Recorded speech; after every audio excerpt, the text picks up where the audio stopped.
Baim Wong mengucapkan rasa syukur atas dinobatkannya sebagai public figure tersilet dalam ajang Silat Awards 2022 yang digelar kemarin. Dengan banyaknya masalah yang terjadi kemarin, Baim mengaku jika hal ini bak menjadi teguran untuk lebih mendekatkan diri kepada Sang Maha Pencipta. Lantas benarkah kepergian Baim ke Tanah Suci Mekah untuk healing dari permasalahan yang bertubi-tubi menimpanya?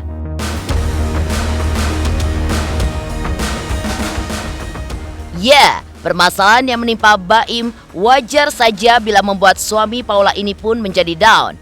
Apalagi pasca permasalahan tersebut Baim pun rehat sementara untuk membuat konten.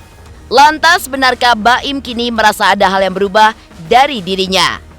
Dan seperti apakah hikmah yang diambil Baim dari kasus yang menerpanya ini?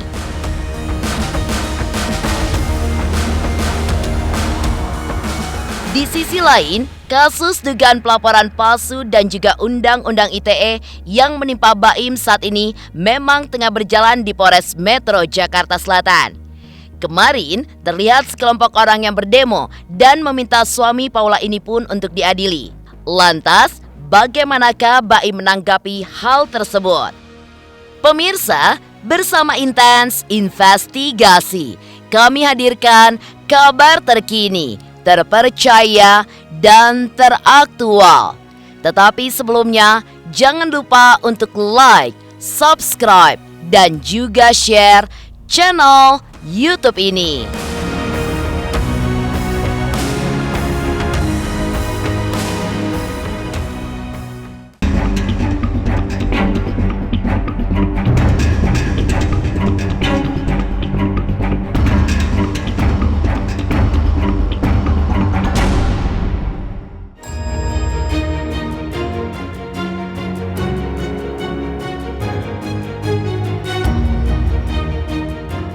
Malam Puncak Silat Awards 2022 yang disiarkan secara langsung di RCTI sukses digelar kemarin.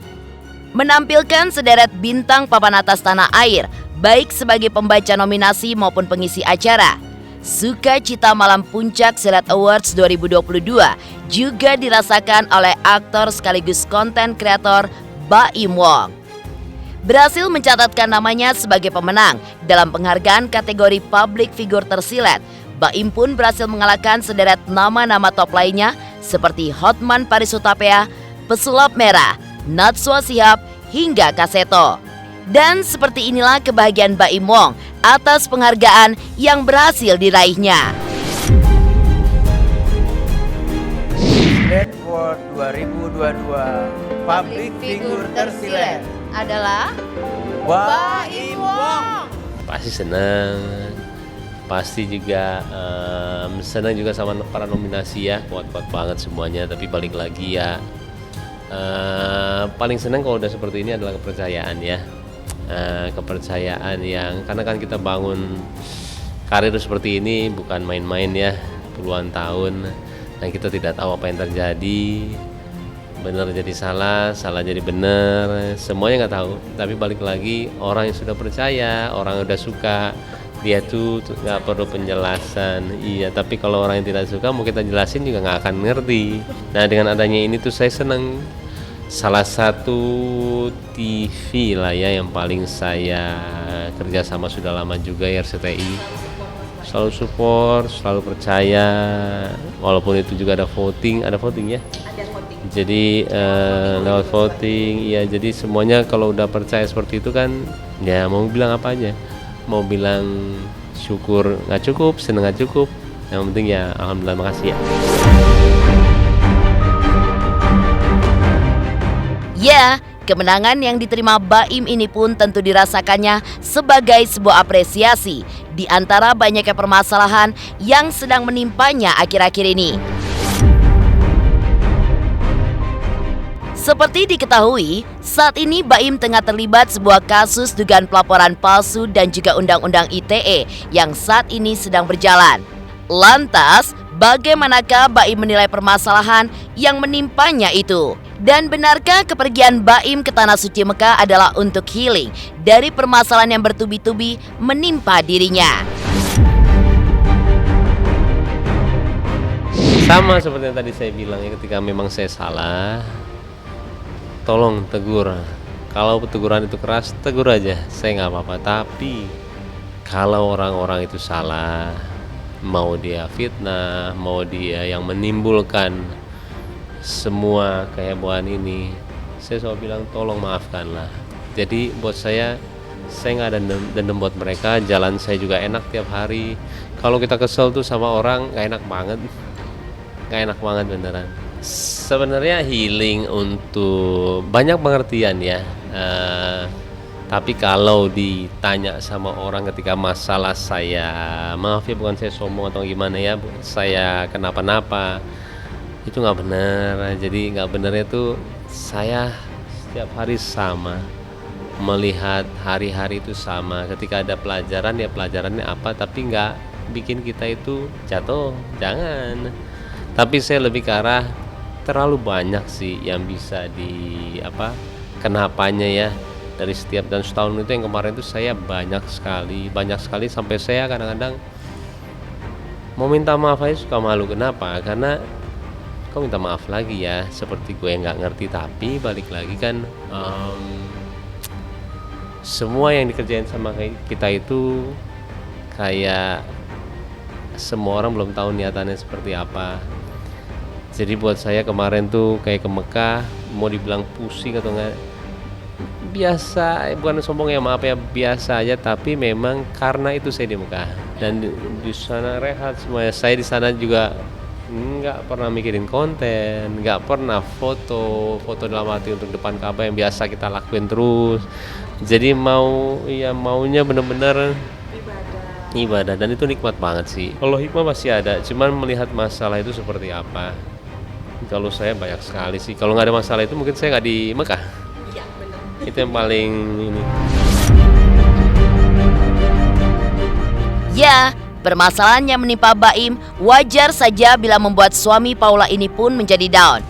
Apalagi pasca permasalahan tersebut membuat Baim pun menjadi rehat sementara untuk membuat konten.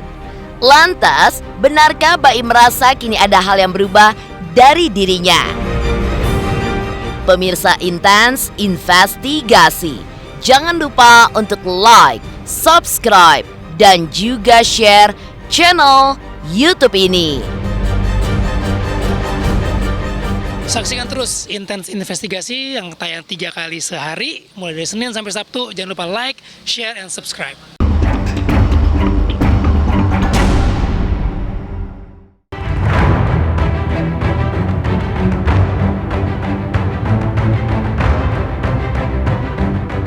Permasalahan yang saat ini menimpa Baim Wong bisa dibilang bukan permasalahan kecil.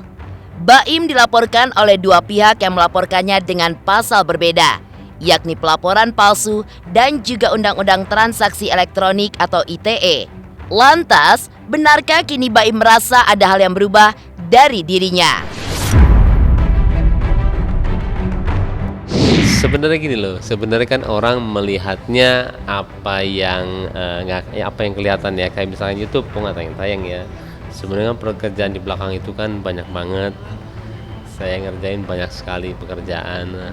Film baru selesai, habis itu juga acara saya ada 3, salah satu di RCTI. Jadi buat saya bukannya kayak jadi semangat lagi kan. Kayaknya kita sama aja deh. Cuman ya orang kan melihatnya persepsi dari ketika ada masalah, YouTube saya nggak jalan, oh ini ada apa nih? Ya sebenarnya kerjaan saya itu berjalan terus. Cuman YouTube berhenti tuh kayaknya kita perlu rehat ya. Sudah 4 tahun dan akhir rehatnya kita juga rehat mementingkan karyawan. Jadi saya editor itu salah satu orang yang nggak pernah berhenti kerja ya. Kemarin kita glamping ke Bandung, nggak di umroh. Jadi orang-orang yang lama kerja sama saya, yuk umroh, dan itu cuman sekitar 4 minggu lah ya saya ngomong sama mereka. Kan ada yang nggak punya paspor ya, mereka pun kaget. Ya senang sih, teguran itu kadang-kadang membuat kita kayak rezeki buat mereka juga. Tergantung kita melihat masalah itu seperti apa sih.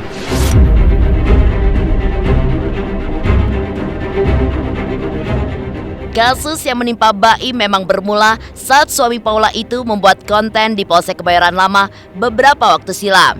Baim pun telah meminta maaf dan tidak memungkiri jika dirinya sebagai public figure tidak lepas dari kesalahan. Lantas, apa hikmah yang diambil oleh Baim dari kasus yang menerpanya ini? Malah saya senang yang tadi saya bilang orang-orang benci sama saya, orang-orang nggak suka. Pembuktiannya datang dari situ, bukan orang yang muji. Orang yang muji mah ya ngeri juga, dipuji terus-terusan juga kitanya nggak bagus juga. Di sisi lain, kemarin juga terlihat sekelompok orang yang berdemo agar Baim diadili. Lalu, bagaimanakah Baim menanggapi hal tersebut? Pemirsa Intens Investigasi, jangan lupa untuk like, subscribe, dan juga share channel YouTube ini. Halo, saya Reski Aditya. Saksikan Intens Senin sampai Sabtu 3 kali sehari. Thank you.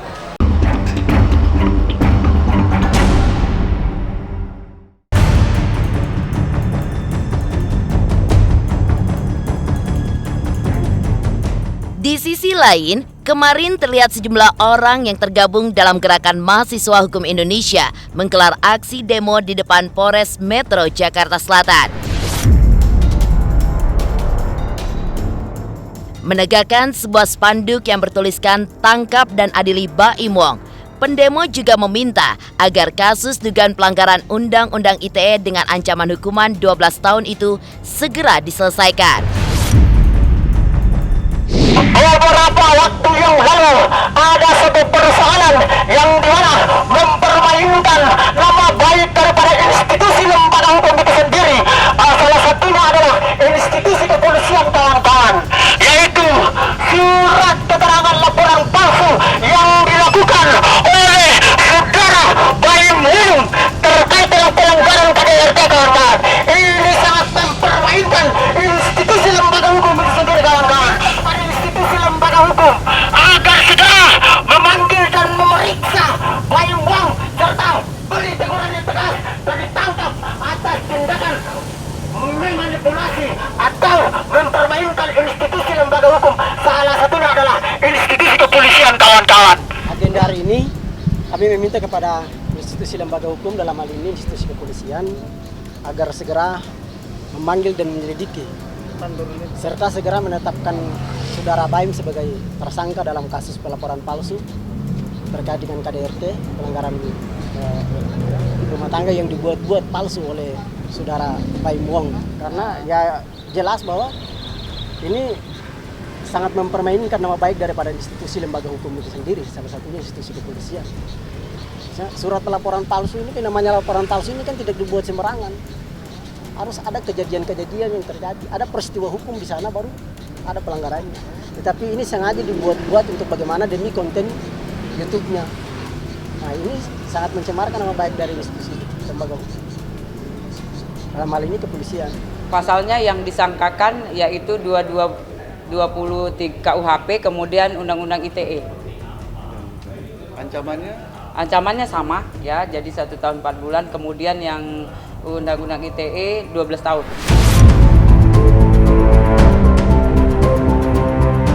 Kasus yang menimpa Baim Wong memang menghebohkan karena merendahkan martabat pihak kepolisian. Dan aksi mahasiswa yang mendemo Baim Wong siang kemarin itu adalah salah satu bentuk dari keinginan masyarakat untuk mengawal lebih lanjut kelanjutan kasus hukum tersebut. Dan seperti inilah sikap Baim Wong ketika menanggapi hal tersebut. Di situ jelas bahwa ada barang bukti dan alat bukti yang menguatkan itu. Ada sifat kamera, ada supir, dan ada aktor yang memainkan peran di dalam persoalan tersebut. Tadi juga kita sudah sampaikan apa yang menjadi tuntutan kami di dalam, dan institusi dalam hal ini dari pihak kepolisian katanya 1-2 hari lagi baru ada proses penyelidikan lanjut dari pihak kepolisian. Intinya bahwa kami akan terus mengawal aksi ini sampai selesai. Kami akan terus aksi mengawal kasus ini sampai selesai. Kita ingin mempercepat dari pihak kepolisian sendiri mengatakan bahwa mereka ingin mempercepat proses dari saudara Baimong ini untuk dapat terselesaikan sesuai dengan jalur hukum. Kita sudah menerima limpahan laporan polisi dari Polda Metro, kemudian kita sudah terima, kemudian diproses. Lanjut tadi sudah kita periksa pelapor ya. Jadi saksi pelapor sudah kita periksa, kemudian dengan 19 pertanyaan. Kemudian besok dijadwalkan hari dan tanggal oleh penyidik untuk memeriksa anggota kita yang di kepolisian, sebagaimana rekan-rekan tahu di Polsek Kebayoran Lama. Saya itu nggak tahu, makanya saya baru dengar. Cuman saya nggak pernah tahu ya, dan nggak mau tahu juga. Jadi buat saya, buat mereka juga nggak apa-apa ya. Ini kan demokrasi, bebas. Tapi balik lagi ya, kalau memang saya salah, maafkan. Tapi misalkan dia salah ya, mudah-mudahan dimaafkan. Kita salah, mungkin introspeksi diri karena memang nggak boleh. Ya, mau minta maaf sama kepolisian yang kemarin kita datengin.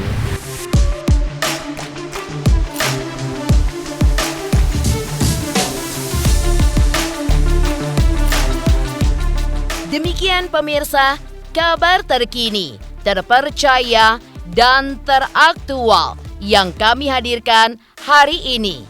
Saksikan terus Intens Investigasi setiap hari Senin sampai dengan Sabtu, tayang 3 kali sehari, yaitu pada siang, sore, dan juga malam, hanya di YouTube channel. Dan pastikan jangan lupa untuk like, subscribe, dan juga share channel Intens Investigasi.